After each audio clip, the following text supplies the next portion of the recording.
அஸ்ஸலாமு அலைக்கும் வரஹ்மத்துல்லாஹி வபரகாத்துஹு. ஒரு சகோதரர் ஒரு கேள்வி ஒன்று கேட்டிருக்கிறார். வித்ரு தொழுகையில் ஒரு ரக்காத்தில் 3 சூறாக்களை ஓதுவார்கள். இது மார்க்கத்தில் இது எப்படி பார்க்கப்படுகிறது, இதற்கு ஆதாரம் இருக்கிறதான்னு கேட்டிருக்கிறார்.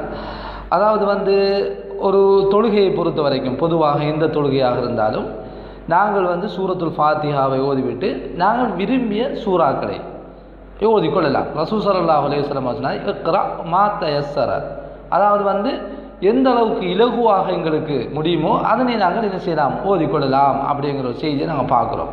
அப்போ அதனால் எந்த சூறாக்களை எந்த ரக்காத்துகளில் ஓத வேண்டும் அப்படின்னு சொல்லி ரசூல் ஸல்லல்லாஹு அலைஹி வஸல்லம் அவர்கள் எங்களுக்கு வரையறை செய்து தரவில்லை.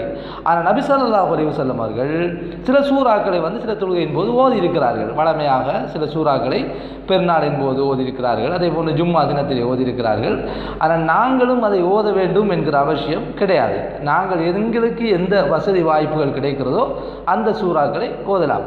அடுத்த ரசூல் ஸல்லல்லாஹு அலைஹி வஸல்லம் அவர்கள் அப்படி ஓதுவதற்கு ஒரு காரணம் இருக்கிறது. என்னவென்றால், ரசூல் ஸல்லல்லாஹு அலைஹி வஸல்லம் அவர்களுக்கு குர்ஆன் இறக்கப்பட்டு கொண்டிருந்தது.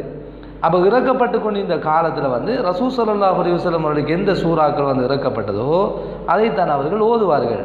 அப்போ எங்களை பொறுத்த வரைக்கும் இந்த அனைத்து சூறாக்களும் எங்களுக்கு இருக்கிறது. நாங்கள் விரும்பிய சூறாக்களை ஓதிக்கொள்ளலாம்.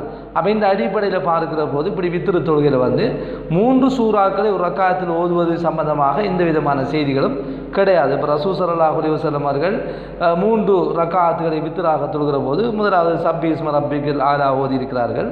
அதே போன்று குல்யாயுல் காஃபிரூனை 2வது ரக்காத்தில் ஓதியிருக்கிறார்கள்.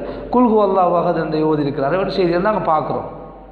இது ரசூல் ஸல்லல்லாஹு அலைஹி வஸல்லம் அவர்கள் ஓதியது. அப்போ நாங்கள் அப்படி ஓத வேண்டும் என்ற அவசியம் கிடையாது. அதே நேரத்தில் ஒருவர் விரும்புகிறார், ஒரு ரக்காத்தில் ஒரு சூறாவை ஓதுகிறார், மீண்டும் ஒரு சூறாவை ஓத வேண்டும் என்று விரும்புகிறார், மீண்டும் ஒரு சூறாவை ஓத வேண்டும் விரும்புகிறார். அது அவருடைய சுய விருப்பம்.